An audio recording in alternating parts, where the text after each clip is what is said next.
born in a small village in central Vietnam in 1890. Nguyen Sinh Cung, later known to the world as Ho Chi Minh, grew up surrounded by stories of resilience, dignity, and the quiet determination of a people under foreign rule. His father was a scholar who valued education and national pride, planting in the young boy a seed of awareness that Vietnam's destiny could be shaped by its own people. Life in the rural heartlands was modest and often difficult, but it gave him a deep understanding of the struggles of ordinary farmers, fishermen, and laborers. These early experiences would later form the moral foundation of his political journey. As a teenager, Ho Chi Minh made a decision that would change the course of his life and the history of his country. In 1911, he left Vietnam aboard a French ship, not as a leader, but as a kitchen helper. His purpose was simple yet ambitious: to see the world, to learn from it, and to find a way to free his homeland from foreign domination. The voyage took him to ports across Africa, Europe, and even the United States. In bustling cities like New York, London, and Paris, he witnessed both the wealth of modern industry and the harsh realities of inequality.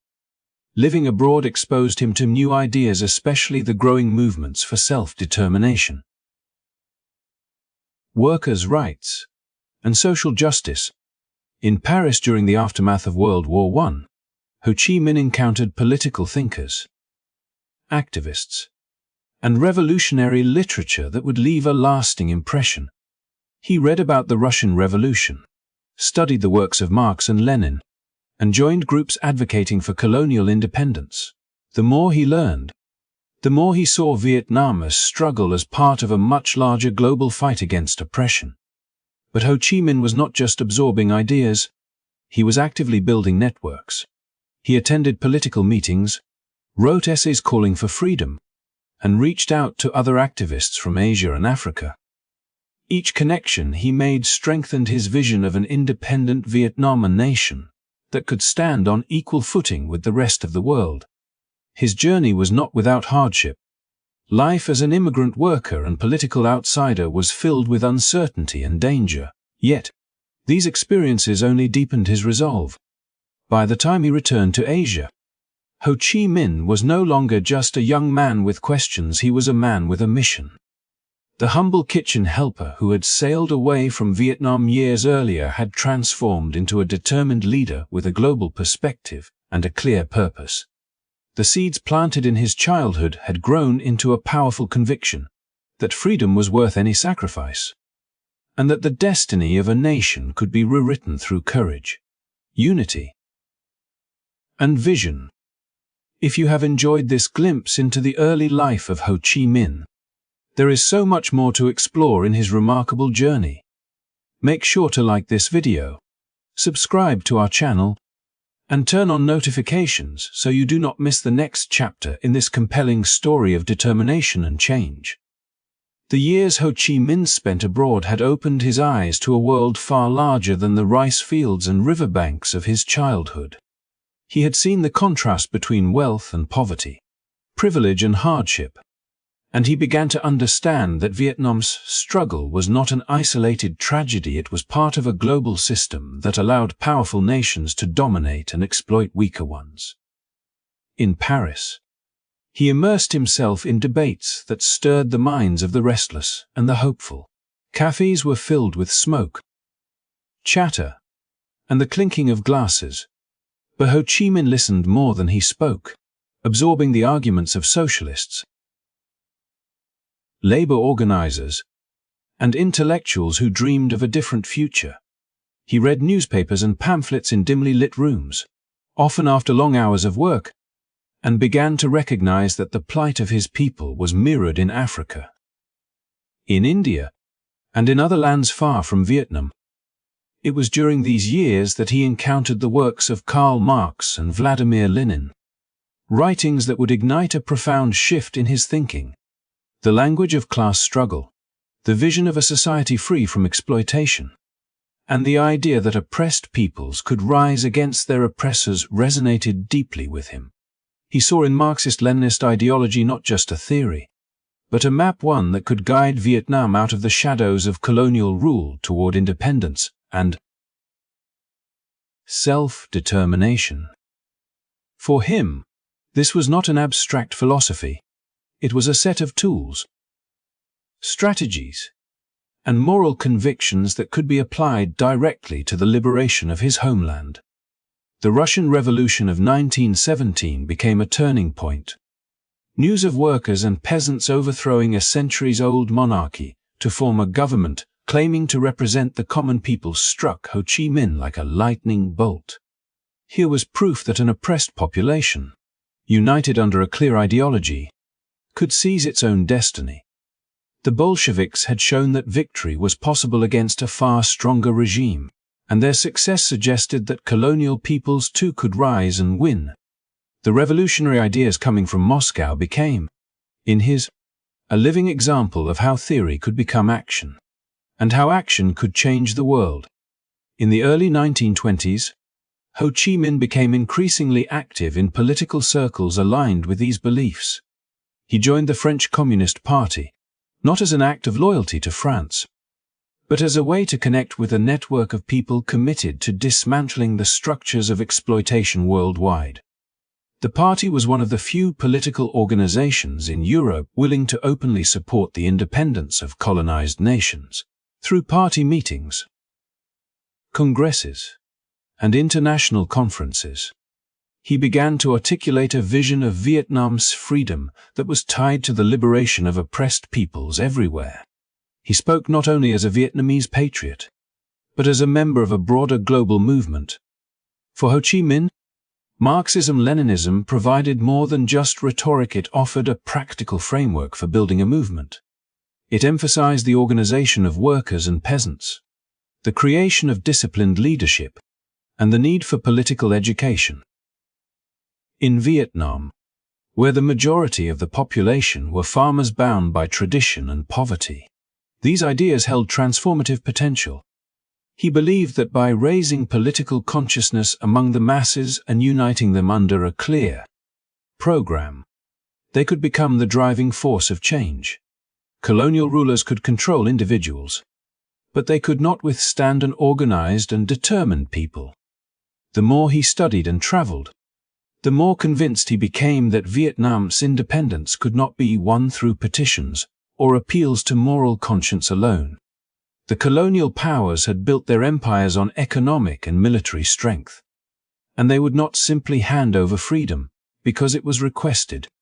Real change would require struggle persistent, strategic, and collective. This was not a call to reckless confrontation, but a recognition that without unity, discipline, and a shared ideological foundation, any uprising would be crushed before it could achieve its goals. Marxism-Leninism, in his view, provided that unifying force. By the time he returned to Asia, Ho Chi Minh was a man transformed. He had gone abroad as a curious seeker of answers and returned as a strategist with a clear blueprint. His experiences in France, the Soviet Union, and other parts of the world had given him both the ideological conviction and the practical knowledge to begin building the foundations of a revolutionary movement in Vietnam. He began training young Vietnamese activists, sharing with them not only the political theory he had mastered, but also the lessons he had learned from observing movements abroad: the need for discipline, secrecy, and adaptability in the face of overwhelming odds. He knew the path ahead would be long and fraught with dangers. Colonial authorities were watchful, quick to suppress dissent, and unhesitating in their use of force. Yet he also knew that the tide of history was beginning to turn. Across the world, empires were being challenged, and voices demanding independence were growing louder. Ho Chi Minh's belief in Marxist-Leninist ideology was not blind devotion. It was a calculated choice based on what he had seen work in practice. He envisioned a Vietnam where the wealth of the land belonged to its people, where farmers had land to till, where children could be educated, and where the nation could chart its own destiny without interference. In his The struggle for Vietnam's freedom was inseparable from the global movement against exploitation in all its forms. Every strike, every protest, every act of resistance, whether in Saigon, Calcutta, or Dakar, was part of the same fight. By aligning Vietnam's cause with this larger struggle, he sought not only to rally his own people, but to secure allies around the world who would support their fight for independence. His adoption of Marxist-Leninist principles was therefore not an end in itself, but a means to mobilize the will and power of the people toward a shared goal. This conviction would guide him for the rest of his life, shaping the strategies he employed and the alliances he built. It would carry him through decades of hardship, exile, and warfare, sustaining his vision of a free Vietnam. The boy from a quiet village had traveled the world and returned with a revolutionary map in his hands, a map that pointed toward liberation. If only his people had the courage and unity to follow it.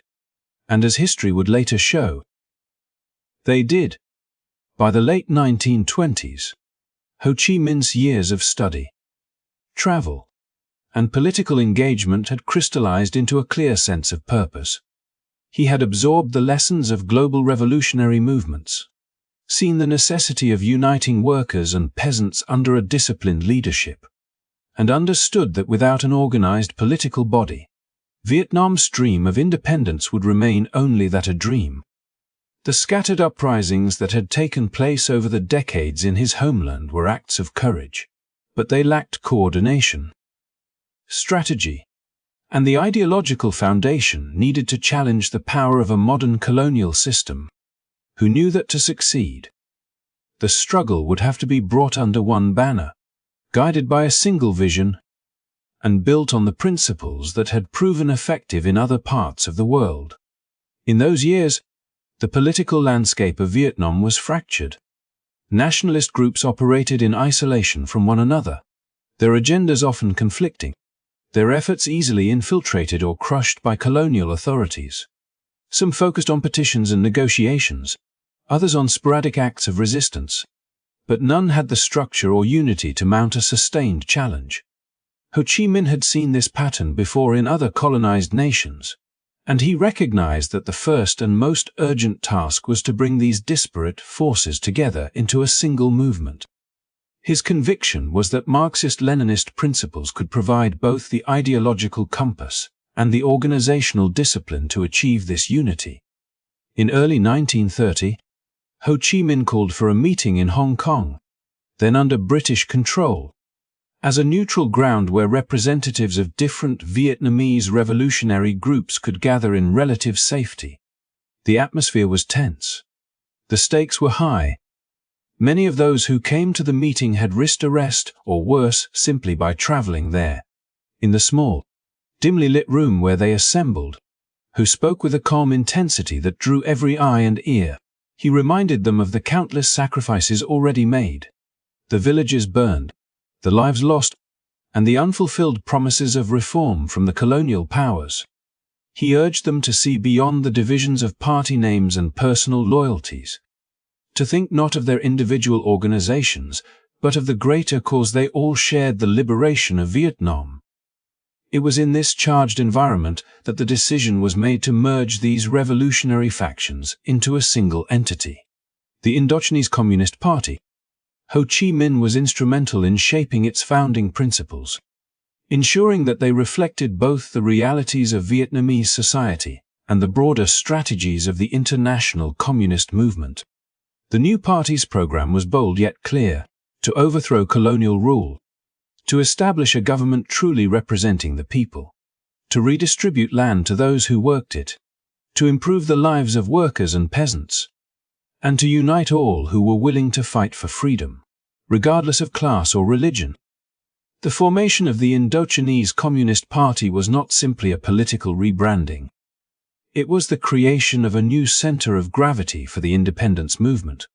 For the first time, there was an organization capable of coordinating actions across regions, of training its members in both political theory and practical resistance, and of maintaining a disciplined network that could survive the inevitable repression to come.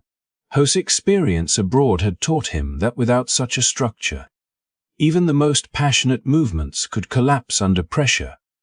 With the party established, there was now a framework that could endure. Colonial authorities quickly recognized the threat this posed. They understood that while small uprisings could be contained, a united movement with a clear ideology was a far more dangerous opponent. Almost immediately, the French intensified their surveillance, arrests,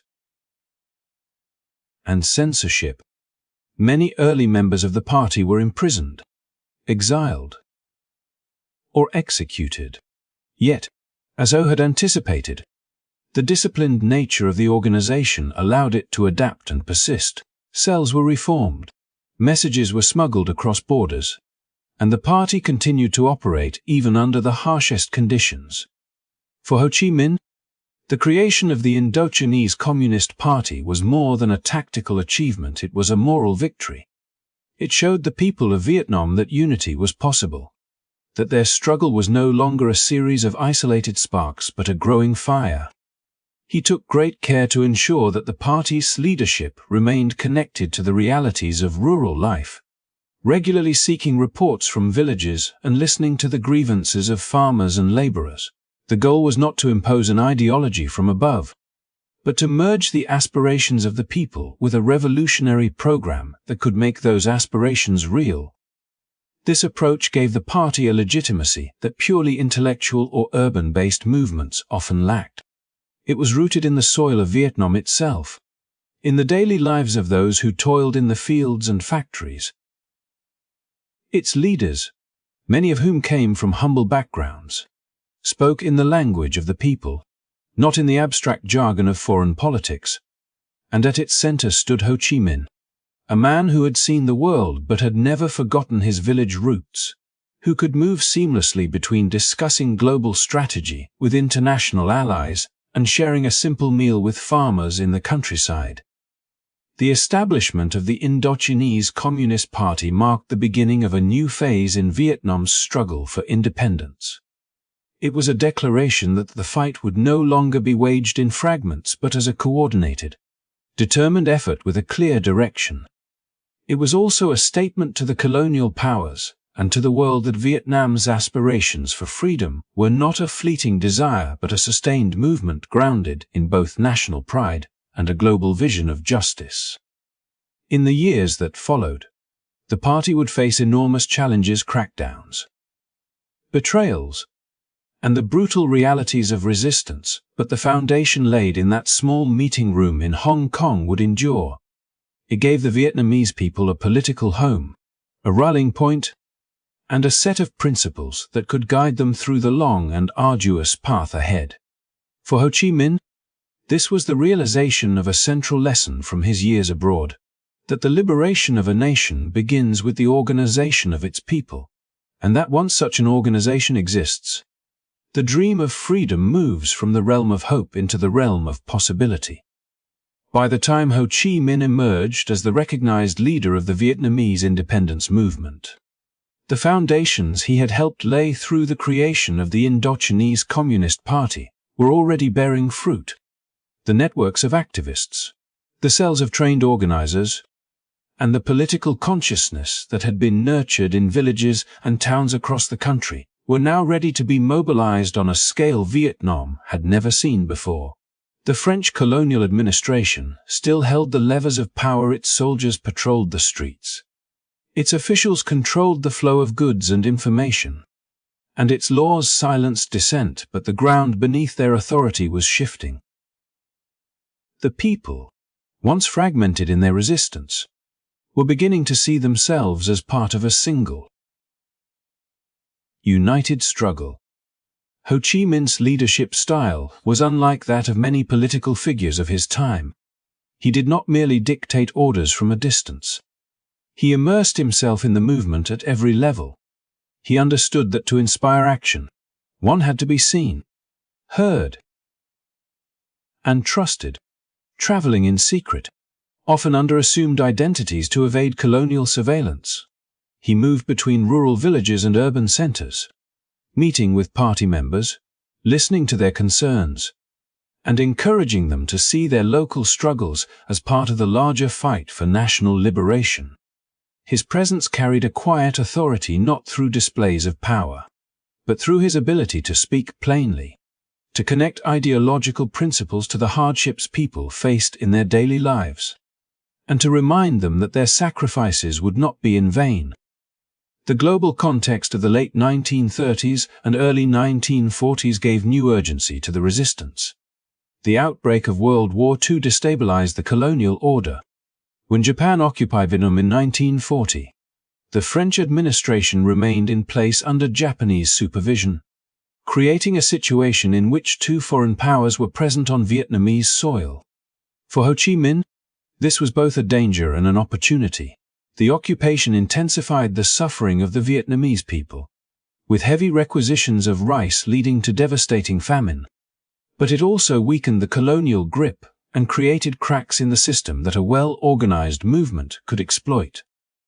Ho and his closest allies recognized that the moment had come to transform the underground resistance into a national front capable of attracting broad support. In 1941, he returned to Vietnam after years abroad and helped form the Viet Minh, an umbrella organization that would unite various factions under a shared goal: independence from all foreign domination. The Viet Minh was not limited to committed communists. It welcomed anyone willing to fight for Vietnam's freedom, regardless of political background, so long as they adhered to the common program of liberation. This inclusive approach was a deliberate choice, born from Ho's conviction that unity was the only way to withstand the overwhelming power of the colonial forces. Mobilizing the population required more than military preparation. It demanded a vision that people could believe in. Ho Chi Minh ensured that the Viet Minh's message was carried into the remotest hamlets and poorest neighborhoods. Leaflets. Clandestine newspapers and whispered conversations spread the promise of a free Vietnam, where the land would belong to those who worked it, where education would be accessible, and where the people could govern themselves. In training sessions held in hidden locations, cadres learned not only how to organize protests and guerrilla operations but also how to teach literacy, explain political goals, and maintain the trust of the communities they served. The French, aware of the growing unrest, intensified their efforts to suppress the movement. Arrests, executions, and collective punishments became common, but the resistance adapted. Ho Chi Minh's strategy emphasized flexibility, striking when the opportunity arose, withdrawing when necessary, and always maintaining the ability to rebuild. Guerrilla warfare became a central tool, allowing smaller, lightly armed units to harass and disrupt the colonial forces without engaging in direct battles. They could not win. This was not war for its own sake. It was a carefully calculated campaign designed to wear down the enemy's resolve and demonstrate that the colonial presence was neither invincible nor permanent. Through all of this, Ho remained a figure of quiet determination. His speeches and writings during this period blended political clarity with moral purpose. He spoke of freedom not as an abstract concept, but as the right to live without fear, to have enough to eat, to be able to speak one's mind, and to see one's children grow up in a country they could call their own. This ability to link grand political objectives to the immediate needs of ordinary people was one of the most powerful tools in his leadership. As the war in Europe turned against Japan and the end of World War II approached, the balance of power in Vietnam began to shift. The Japanese surrender in 1945 created a brief moment in which neither Japan nor France could exercise full control over the country. The Viet, under Ho's direction, seized the opportunity. Through a combination of armed uprisings, mass demonstrations, and political maneuvering, they moved to take power in towns and provinces across the country. Ho Chi Minh's call for unity during this period was clear and urgent. This was the moment to claim the independence that generations had fought for. In August 1945, the August Revolution swept through Vietnam, culminating in the historic day when Ho Chi Minh stood before a crowd in Hanoi and proclaimed the independence of the Democratic Republic of Vietnam. The French, however, were not willing to let go, and the struggle would soon enter a new and even more difficult phase. Yet, the mobilization that had brought the people to that moment was a testament to Ho's leadership. He had taken a fractured, demoralized population and, through patience, strategy, and an unwavering belief in their capacity for self-determination, turned them into a force capable of challenging one of the most entrenched colonial powers of the age. This chapter in Ho Chi Minh's life was not just about fighting battles. It was about building the will of a nation. He understood that victory would require more than weapons. It would require the belief, deeply rooted in millions of hearts, that freedom was possible and worth every risk.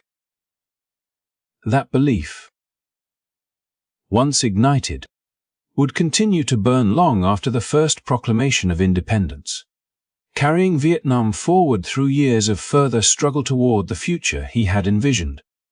The outbreak of World War II was a seismic shift that reshaped the political landscape across the globe. And in Vietnam it created a volatile environment that Ho Chi Minh recognized as both a peril and a rare opportunity. The French colonial administration, already weakened by decades of local resistance, now found itself under the shadow of German occupation in Europe. In 1940, when Japanese forces marched into Indochina, the French Vichy regime agreed to their presence, creating the strange and uneasy reality of two foreign powers sharing control over Vietnamese soil. For ordinary Vietnamese, this meant that oppression deepened, resources were drained even more ruthlessly, and the already fragile economy teetered on the brink of collapse. But for Ho Chi Minh and the Viet Minh, it was also the moment to advance their cause, to transform years of underground organization into a national liberation movement capable of striking when the colonial grip was at its weakest. Ho Chi Minh had spent years studying the rise and fall of empires, and he understood that global wars often fractured the systems that bound colonies to their rulers. The Japanese occupation did not bring freedom, it brought exploitation, food shortages, and the devastating famine of 1944-45, but it also displaced the illusion of French permanence. Now, with the colonial authorities dependent on Japanese approval to function, their power was visibly diminished in the eyes of the people, who recognized that this psychological shift was as important as any military victory. The Vietnamese were beginning to see that the colonial rulers were not unshakable. They could be challenged, and they could be replaced. In this turbulent climate, the Viet Minh's strategy took shape with precision. Ho returned to Vietnam in 1941, crossing dangerous mountain passes to reach the northern borderlands, where he began reorganizing and expanding the movement. The Viet Minh was deliberately framed as a broad national front, open to all Vietnamese regardless of political affiliation, so long as they committed to the immediate goal of independence. This inclusivity was essential to build strength quickly. Farmers, students, workers, and even some disillusioned former officials joined the cause, not necessarily out of ideological alignment with communism, but because the Viet Minh represented the most coherent and determined opposition to foreign domination. The war in the Pacific also created new avenues for international support. While Ho Chi Minh's ultimate goal remained the liberation of Vietnam, he was pragmatic in his dealings with external powers. When Japanese forces became the primary enemy in the region, the Viet Minh offered assistance to Allied intelligence operations, particularly those of the American Office of Strategic Services (OSS), which saw value in local resistance networks. This cooperation provided the Viet Minh with training, supplies, and a certain degree of political legitimacy, even if the alliance was temporary and rooted in mutual convenience rather than shared ideology. Ho understood that in the shifting tides of war, Alliances could be forged and dissolved as circumstances demanded, but the strength and survival of the Vietnamese movement had to remain the constant priority. On the ground, the Viet Minh's expansion was relentless but calculated. Small guerrilla units operated in rural areas, harassing Japanese patrols, disrupting supply lines, and seizing weapons wherever possible. Equally important was the political work building trust in villages, setting up local committees, and spreading the message that the struggle was for the people's future, not just for the leaders, who emphasized discipline and a strict code of conduct among Viet Minh fighters, ensuring that they respected the villagers who sheltered them, paid fairly for supplies, and upheld the movement's promise of justice. This behavior distinguished them from the often brutal tactics of occupying forces and helped secure the loyalty of the rural population, whose support was the lifeblood of the resistance. As the war dragged on, shortages grew more severe. The Japanese requisitioned rice to feed their armies, and combined with poor harvests, this led to one of the darkest episodes in Vietnamese history, the famine of 1944-45, which claimed the lives of up to 2 million people. For the Viet Minh, this tragedy underscored the urgency of their mission. They organized food relief where they could, raided Japanese and French storehouses, and used the crisis to expose the indifference of the colonial administration. In the eyes of many, the Viet Minh were not only fighters but protectors, willing to risk their lives to save their fellow countrymen from starvation. By 1945, the war's momentum had shifted decisively against Japan. The Allied advances in the Pacific, combined with the crumbling of Axis power in Europe, created a moment of fluid uncertainty in Vietnam. Ho Chi Minh sensed that history was about to open a narrow window in which independence could be claimed before another foreign power moved in to fill the vacuum. The Viet Minh intensified their operations, coordinating uprisings, seizing local administrative offices, and taking control of key transportation routes. Everywhere they went, they raised the red flag with the yellow star, a symbol of unity and the promise of a free Vietnam. When Japan finally surrendered in August 1945, the French were in no position to immediately reassert their authority. The Viet, already mobilized and with deep roots in the countryside, moved swiftly. The August Revolution swept through towns and villages, toppling what remained of colonial administration. Ho Chi Minh's leadership during this period was decisive. He balanced the urgency of military action with the necessity of presenting the Viet Minh as a legitimate national government. In the making, by the time he stood in Ba Dinh Square on September 2, 1945, to declare the independence of the Democratic Republic of Vietnam, the groundwork for that moment had been years in the making, built in the shadows of war, nourished by the suffering and determination of the people, and driven by the understanding that global conflict could be turned into a lever for national liberation. This was the culmination of Ho's ability to read the shifting tides of history and act before the moment passed. He had taken the chaos of a world war and used it as a crucible to forge a movement strong enough to step into the light of independence. But he also knew that this declaration was not the end. The French would soon return, unwilling to relinquish their claim, and new struggles awaited. Yet, in that brief window, Ho Chi Minh had shown the power of transforming global upheaval into a force for national destiny, proving that even in the darkest times, the seeds of freedom could take root and grow. On the warm morning of September 2, 1945, the streets of Hanoi were alive with a rare and electric anticipation. Crowds poured into Ba Dinh Square, their footsteps quick, their voices hushed but tinged with excitement, as if they knew they were about to witness a turning point that would live in the hearts of generations to come.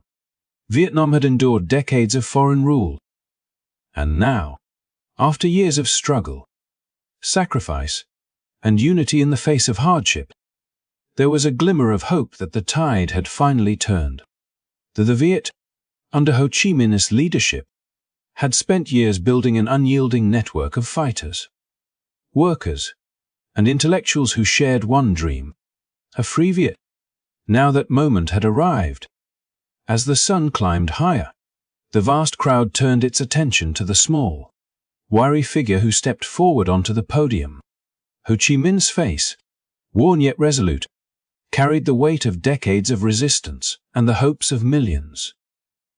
His voice, though not booming, carried with surprising clarity across the square, reaching even those who stood at the very edge of the gathering. He held a document that would mark the beginning of a new chapter in the nation's story. Before speaking of Vietnam's independence, he invoked a familiar passage from far across the ocean, the opening lines of the United States Declaration of Independence. Words penned in another century, but resonating deeply in that moment. All men are created equal. They are endowed by their Creator with certain unalienable rights. Among these are life, liberty, and the pursuit of happiness. The choice to begin with these words was deliberate and powerful. By drawing on the very principles that had inspired revolutions elsewhere, Ho Chi Minh framed Vietnam's struggle not as an isolated nationalist uprising, but as part of a universal human quest for freedom. In the minds of those listening, it was as if the struggles of the American colonies, the ideals of the French Revolution, and the sacrifices of Vietnamese peasants and fighters were threads woven into the same cloth. He spoke not only to his countrymen, but also to the world, appealing for recognition, for solidarity, and for justice. He continued, his voice steady, recounting the injustices suffered under decades of colonial rule, economic exploitation, political repression, and the denial of basic rights. Yet there was no bitterness in his tone, only a firm insistence that such a system could no longer stand. The war that had engulfed the globe had left old powers weakened and had stirred the spirit of independence in colonized peoples everywhere. Vietnam had fought not only for survival, but also for the right to determine its own future. And now, Ho Chi Minh declared, that right would be claimed openly and without hesitation. The proclamation of the Democratic Republic of Vietnam was not just a formal declaration, it was an act of defiance. A public announcement that the Vietnamese people would no longer accept a subordinate place in their own homeland. Every word seemed to draw strength from the struggles of the years before, the nights spent in the jungles evading enemy patrols, the secret meetings lit by the flicker of oil lamps, the coded messages carried by young couriers risking their lives on winding mountain trails. The victory over occupying forces had not come easily, and the promise of independence was still fragile. But the people in Ba Dinh Square that day felt an unshakable sense of unity. As Ho Chi Minh read the proclamation in full, the atmosphere shifted from solemnity to something almost celebratory. Many in the crowd were farmers who had left their fields for the day, students who had put aside their books, and workers who had set down their tools. For years they had been told that freedom was an impossible dream. Yet here they stood, hearing it proclaimed before them, backed by the courage and determination of their own people. The applause that followed was not polite or restrained, it was the kind of roar that comes from deep within, from generations who had endured and now could finally see a different horizon. Internationally, the speech carried a calculated message. By referencing the principles of the U.S. Declaration of Independence, Ho Chi Minh hoped to draw the attention and possibly the support of the Allies, especially the United States, which had championed self-determination during the war. The timing was strategic. The world was in the process of reshaping borders and alliances after a devastating global conflict, and Vietnam sought to secure its place as a recognized sovereign nation before any foreign power could attempt to reassert control. But in that moment, under the clear blue Hanoi sky, such geopolitical calculations were distant concerns. For the people gathered, the speech was about more than politics, it was about dignity restored, about reclaiming the right to live without fear, and about passing down a promise to their children that they would grow up in a country that belonged to them. The scene was etched into the collective memory. The fluttering of the new red flag with its bright yellow star, the voice of their leader carrying across the square, and the sense, however fleeting, that history itself had paused to take notice. When Ho Chi Minh stepped away from the podium, the crowd surged forward with cheers, many raising their hands in salute or clasping them together in gratitude. The future was uncertain, and challenges would come swiftly and without mercy. But on that day, the Vietnamese people stood together as citizens of a nation that had declared its independence to the world. The proclamation was not just a statement, it was the beginning of a journey that would test their endurance, their unity, and their will to defend the freedom they had claimed. And though the road ahead would be long and filled with trials, the memory of that morning in Bai Din Square would remain a touchstone for the generations that followed. A reminder of the moment they first heard the words that changed everything.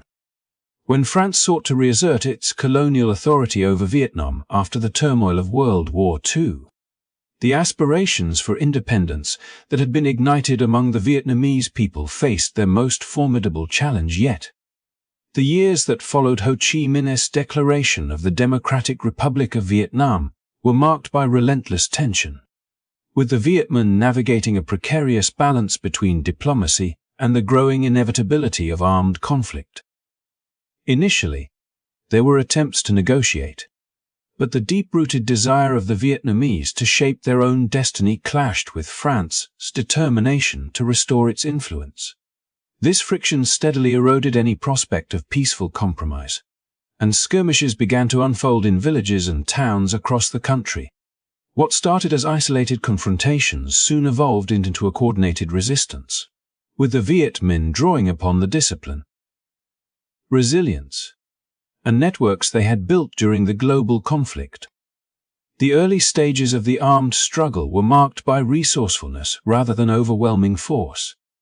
The Viet Minh lacked the sophisticated weaponry of the French, whose army was supported by artillery, tanks, and aircraft.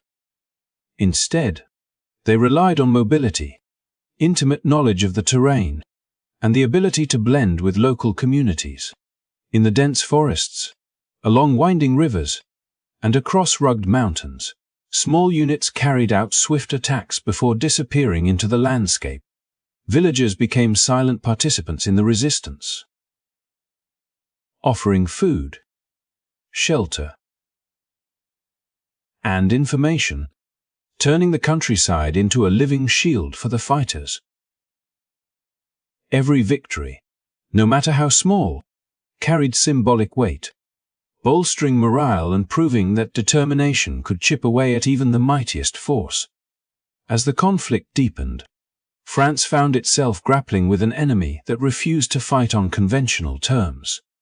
The Viet Minh avoided large-scale battles unless conditions were overwhelmingly favorable, preferring to strike unexpectedly and vanish before reinforcements could arrive. This war of attrition slowly drained French resources and sapped their confidence. The struggle was not purely military, it was also a battle for hearts and minds. Propaganda, carefully crafted by the Viet Minh, painted their cause as part of a global wave of liberation movements, resonating not just within Vietnam but across the colonized world. France, in turn, sought to portray its mission as one of stability and order, but the realities on the ground increasingly undermined that narrative. By the early 1950s, the conflict had escalated into a full-scale war. The French, determined to deal a decisive blow, devised a plan to lure the Viet Minh into open confrontation. Their strategy centered on establishing a heavily fortified base in a remote valley in northwestern Vietnam, Dien Bien Phu. From this position, they believed they could cut off Viet Minh's supply lines into Laos and force a battle on terms favorable to France. Confident in their superior firepower, the French command underestimated the determination and adaptability of their adversary.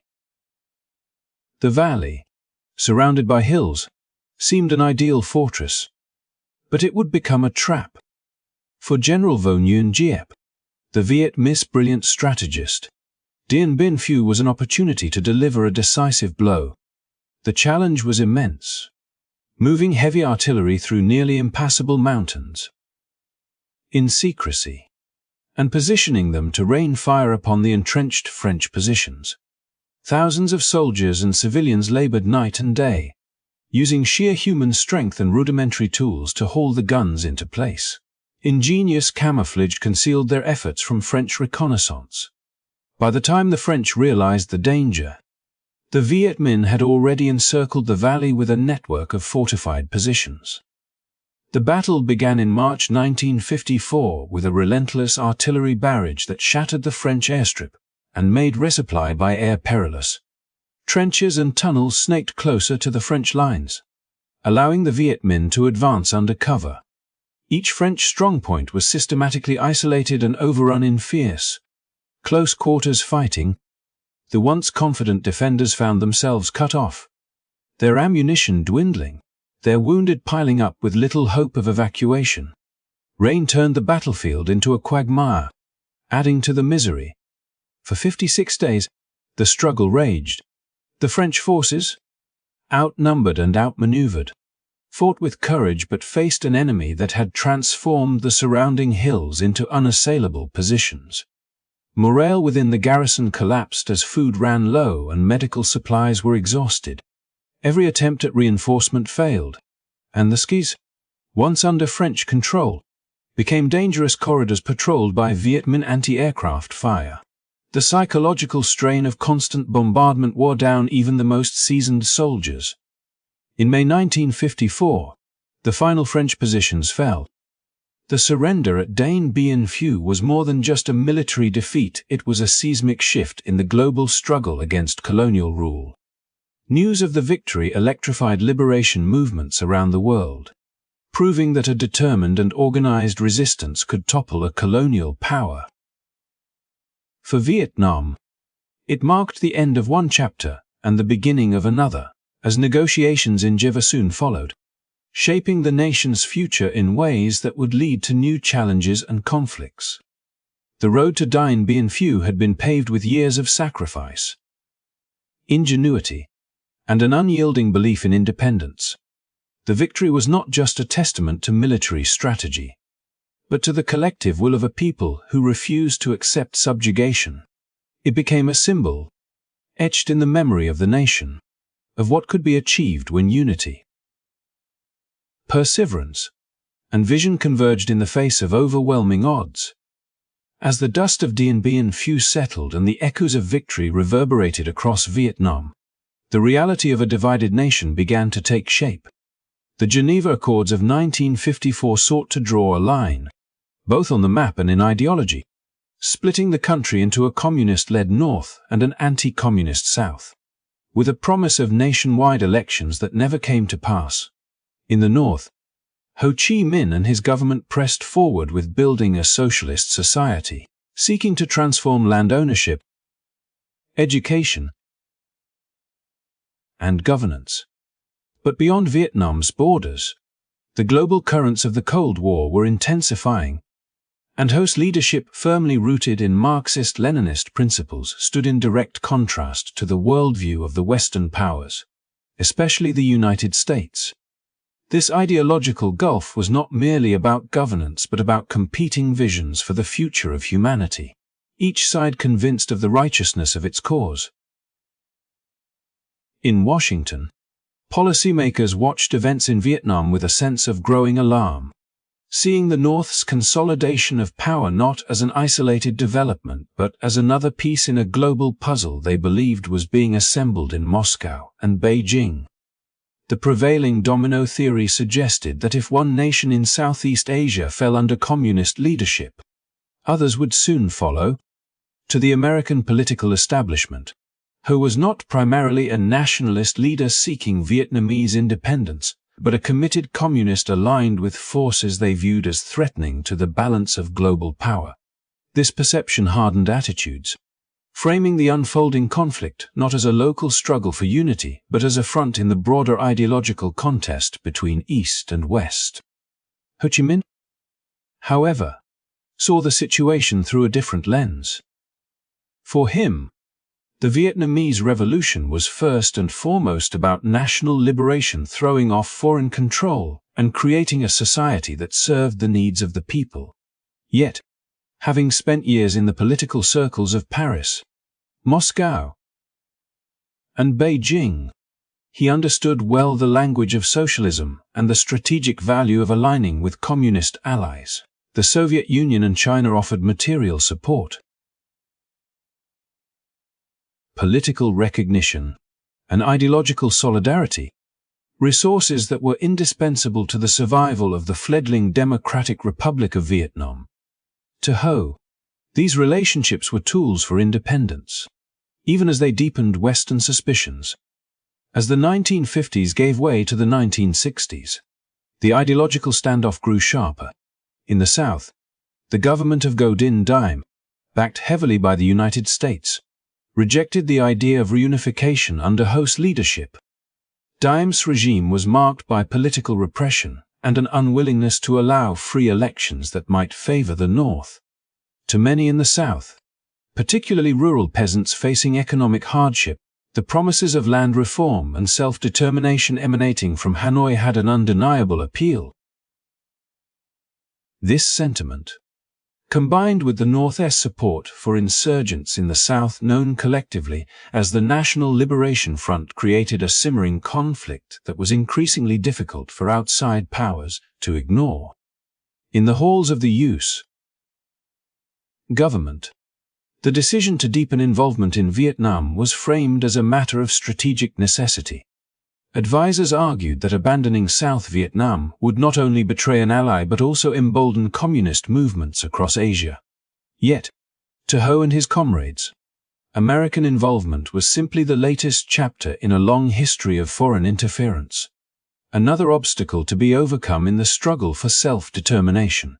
The more Washington committed resources and advisors, the more Hanoi saw the conflict as proof that their revolution was part of a much larger battle against imperial domination. Global events further complicated the picture. The split between the Soviet Union and China, both key allies of the North, forced Ho to navigate an increasingly fragile network of support. His leadership required a careful balancing act, drawing aid from both without being pulled entirely into their rivalry. This diplomatic skill, honed over decades of political maneuvering, allowed Vietnam to maintain its independence in foreign policy while still benefiting from the backing of the world's two largest communist powers. But to the West, such balancing was irrelevant. The simple fact of Ho's Marxist-Leninist governance was enough to mark him as an adversary in the global ideological struggle. By the early 1960s, what had begun as a post-colonial power vacuum had evolved into one of the defining confrontations of the Cold War. The clash between Ho Chi Minh's vision for a unified, socialist Vietnam and the Western commitment to containing communism was no longer confined to diplomatic exchanges or proxy maneuvers. It was becoming an open, intensifying conflict. Both sides believed they were defending more than just territory. For Ho, it was the destiny of a nation, shaped by centuries of resistance to foreign domination. For the United States, it was a line in the sand to halt the spread of an ideology they believed threatened the free world. The ideological chasm between Ho Chi Minh and the Western powers was thus not born solely of political calculation, but of fundamentally different understandings of freedom, sovereignty, and justice.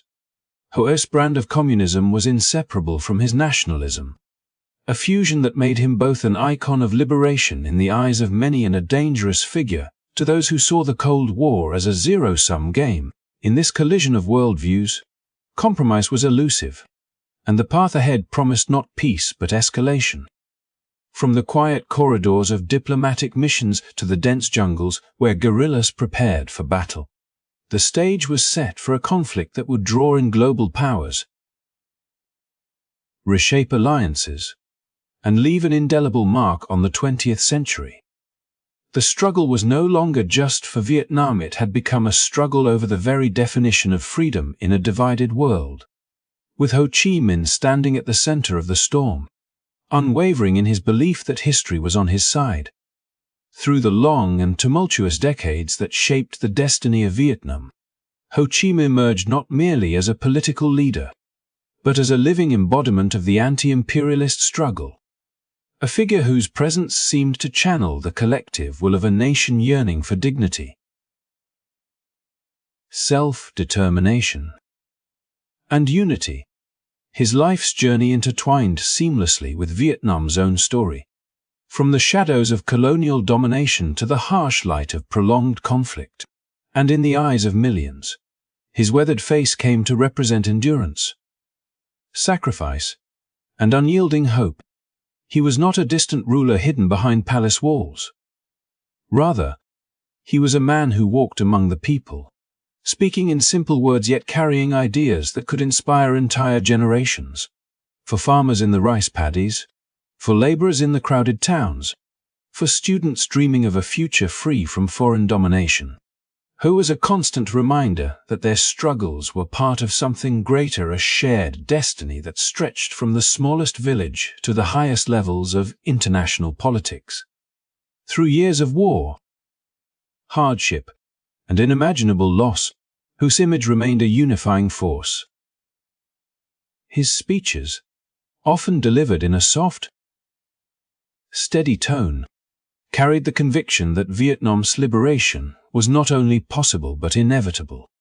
If the people stood together, he understood the deep scars left by centuries of foreign rule, and he sought to heal them not just through military victories, but by nurturing a sense of cultural pride and national identity that could withstand even the fiercest storms.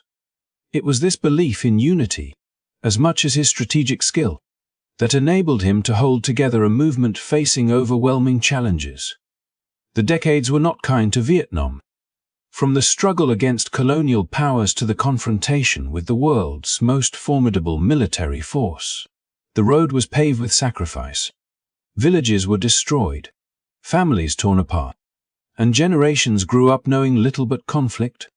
Yet through it all, Ho Chi Minh's figure loomed large not as a symbol of conflict for its own sake, but as a testament to the resilience of a people determined to reclaim their own story.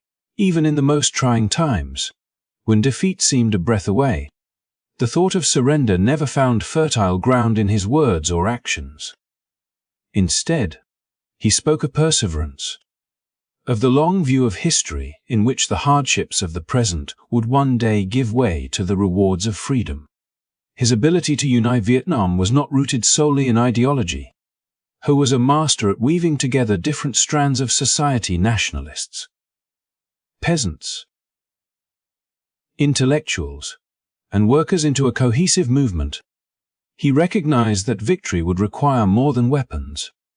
It would demand a shared purpose that could transcend regional differences and personal grievances. In the crowded meetings and under the open skies where his words carried to the ears of thousands, Ho reminded his audience that their strength lay in unity, that a divided Vietnam would always be vulnerable to outside influence, and that together, they could shape a future where their children would know peace and sovereignty. War tested this unity in ways few could have anticipated.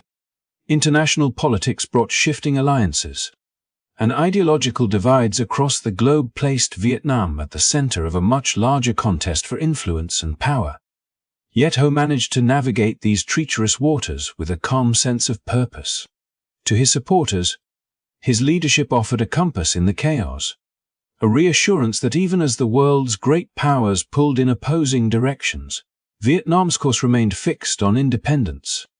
To those who doubted or opposed him, he was a formidable opponent, patient, strategic, and unwilling to compromise on the fundamental goal of self-rule. Over time, his image became larger than life, etched into the collective consciousness of the nation. Photographs of him, whether in his simple khaki attire or seated at his modest desk, conveyed not opulence but humility, a deliberate contrast to the grandeur of other leaders. This simplicity was not for show. It was an extension of his belief that leadership was service, and that the leader's role was to remain close to the struggles and hopes of ordinary people. The Vietnam that Ho sought to unite was one scarred by war, but bound by an unshakable determination to survive. Each campaign, each diplomatic effort, and each act of defiance was a thread in a tapestry that told the story of a people unwilling to let their destiny be decided by outsiders. Through famine, bombardment, and political isolation, Ho's presence, whether physical or in memory, served as the glue holding that tapestry together. His passing did not diminish his influence.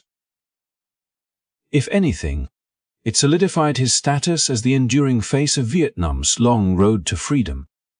In the years that followed, as the country continued to face new challenges, the memory of Ho Chi Minh persisted as both inspiration and reminder that unity born of shared struggle can outlast even the most formidable of obstacles, and that a single figure, grounded in the will of the people, can stand as the beating heart of a nation's journey through the fires of history. As the years wore on, the conflict that had once seemed endless began to shift. The West, weighed down by the cost in lives, resources, and political will, slowly began to reconsider its position. The war in Vietnam was no longer simply a matter of military might. It had become a moral and political quagmire that stirred dissent back home and ignited debates in parliaments and congresses around the world. Images of the devastation, stories of the human toll, and the stubborn resilience of the Vietnamese people eroded the resolve of even the most ardent supporters of intervention. Gradually, the calculus changed. The once confident powers began to look for an exit, a way to step back without admitting defeat. Yet history would remember that the retreat was inevitable. For Ho Chi Minh, the struggle had always been about more than Vietnam's borders. His vision stretched far beyond the rice paddies, jungles, and villages of his homeland.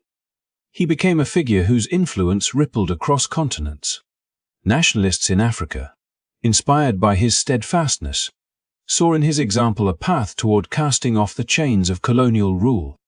Leaders in Latin America studied his tactics, recognizing that the will of an organized and determined people could shake even the most entrenched empires. In parts of Asia, his story was whispered in gatherings of young revolutionaries, proof that persistence, strategy, and unity could overcome seemingly insurmountable odds. Yet, Ho's influence was not simply about ideology. It was about the human spirit's refusal to bow to injustice. He understood that the fight for independence was as much about dignity and self-determination as it was about politics. His name became a symbol, a reminder that nations could reclaim their voice, that cultures could endure even under decades of pressure, and that the identity of a people could not be erased by foreign power. In the years after Western forces departed, his image continued to inspire movements both aligned with his politics and those with entirely different systems of thought, united only by the shared belief in the right to determine their own destiny. Vietnam's eventual reunification was not simply a victory for one side. It was a turning point in the global narrative of decolonization. It signaled that the post-war world order was not immutable, that the balance of power could be challenged from unexpected corners of the globe. Ho Chi Minh had become a man who, even in death, remained part of the conversations shaping the futures of nations he had never visited. His story was retold in speeches, classrooms, and songs, reminding each new generation that history is written not only by the powerful, but also by those who endure, adapt, and persevere. And so, as Western powers withdrew, they left behind not just the physical landscape they had fought over, but also a legacy of resistance that would outlast them. For the people of Vietnam, the end of foreign military presence was both a moment of relief and the beginning of a new chapter filled with challenges of its own. For the rest of the world, it was a moment of reflection, a realization that the will of the people, when united under a cause they believe in, can bend the course of history. Thank you for staying with this story and walking through a chapter of history that continues to echo far beyond Vietnam's borders. If you enjoyed this journey, please remember to like this video, subscribe to the channel, and share it so others can discover these stories too. Your support helps keep history alive and ensures that the lessons of the past are never forgotten. Until next time, I wish you all a peaceful night. Sleep well, and let history remind us that even in the darkest of times, the light of determination can guide the way forward.